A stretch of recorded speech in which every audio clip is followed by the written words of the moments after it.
kes ini sekolah terbaik ke tidak. Kalau dah ada orang kena rogol, kena bunuh, kena buli, nama sekolah tu tak penting. Yang penting adalah keselamatan dan nyawa anak-anak kita di situ. Puan Yang di-Pertua, saya merupakan salah seorang graduan sistem persekolahan awam. Daripada taska ke sekolah kebangsaan, sekolah menengah, sampai ke institusi pengajian tinggi.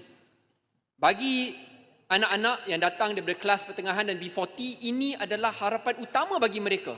Kerana pendidikan adalah jalan yang terbaik untuk membebaskan keluarga daripada belenggu kemiskinan. Dari kes Zaira Karina, kes buli di Johor yang menyebabkan penggegaran otak, kes rogol berkumpulan sampai berani untuk merakamnya, ke kes terbaru yang berlaku pada pagi ini, di mana adik yang berumur 16 tahun ditikam sampai mati. Ini semua berlaku dalam persekitaran sekolah. Sekolah ini adalah seperti rumah bagi kita, rumah yang kedua.